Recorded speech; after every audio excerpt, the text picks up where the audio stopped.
Vadodara media club દ્વારા પહેલગામમાં મૃત્યુ પામેલાઓની આત્માને શ્રદ્ધાંજલિ અર્પણ કરવા માટે સુંદરકાંડના પાઠનું આયોજન કરવામાં આવ્યું। જમ્મુ કાશ્મીરના પહેલગામમાં થયેલા આતંકી હુમલાઓમાં મૃત્યુ પામેલા મૃતકોને શ્રદ્ધાંજલિ અર્પણ કરવા માટે વડોદરા મીડિયા ક્લબ દ્વારા સુંદરકાંડના પાઠનું આયોજન કરવામાં આવ્યું, જેમાં ગાયક અતુલ પુરોહિત દ્વારા સુંદરકાંડના પાઠને ગાવામાં આવ્યું હતું। જ્યારે આ કાર્યક્રમ દરમિયાન મૃતકોના ફોટાને પુષ્પ અર્પણ કરવામાં આવ્યા હતા।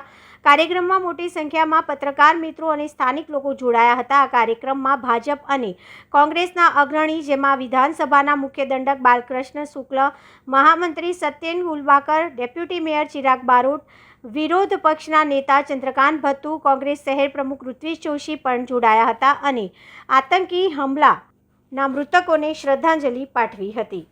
પાછલા દિવસોમાં આપણે સૌ જાણીએ છીએ એમ પહેલગામમાં જે રીતે આતંકવાદી હુમલો થયો એનાથી આખા દેશના નાગરિકો વ્યથિત છે અને બધાને આ વાતનું દુઃખ છે। આના માટે ઘણા બધા કાર્યક્રમો પણ થયા છે અને આજે વડોદરા શહેરમાં વડોદરા પ્રેસ મીડિયા ક્લબ દ્વારા સુંદરકાંડનું આયોજન કરવામાં આવ્યું છે। જે લોકોને આમાં શ્રદ્ધાંજલિ આપવામાં આવશે અને ભગવાનના ચરણોમાં એમને જગ્યા મળે અને એમના આત્માને શાંતિ મળે એ માટેના પ્રયાસો છે। સરકાર આ માટે જે પણ કરવાનું છે એના આગળ પગલાં લઈ રહી છે, પરંતુ જે લોકોનું મૃત્યુ થયું છે એમની મનની શાંતિ માટે આ બધા કાર્યક્રમો જરૂરી છે અને લોકોને પણ એમ થાય કે ભાઈ આખો દેશ જોડે છે અને આમની સાથે છે।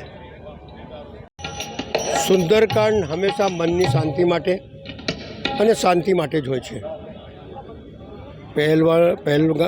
પહેલગામની અંદર જે રીતે પરિવારના લોકો ફરવા ગયા કાશ્મીર અને પહેલગામ ગયા ત્યારે આતંકવાદી હુમલાની અંદર 27 નાગરિકોએ પોતાના પ્રાણ ગુમાવ્યા હોય ત્યારે આ વડોદરા શહેરની અંદર તમામ મીડિયા ગ્રુપ ભેગા થઈ અને પરિવારને શાંતિ મળે, એની આત્માને શાંતિ મળે અને એમના પરિવાર આ દુઃખમાંથી બહાર આવે તેના માટે સુંદરકાંડ રાખ્યું છે। આ તમામ મીડિયા કર્મીઓને, ઇવન તો એમના માલિક બધા ભેગા થઈને જે કર્યું છે એમને બધાને મારા ખૂબ ખૂબ અભિનંદન એટલા માટે છે કે આવા કાર્યો કરવાથી સમાજને એક પ્રેરણા મળે।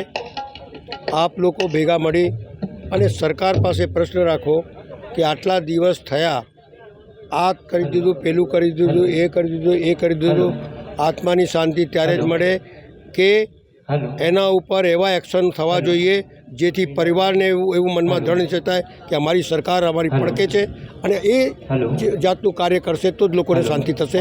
પણ આ લોકોની આત્માની મૃત પરિવારોને જે મૃત થયા છે એમની આત્માની શાંતિ માટે મીડિયા કર્મીઓ જે પહેલગામ માટે પહેલ કરી છે એના માટે મારા ખૂબ ખૂબ અભિનંદન છે।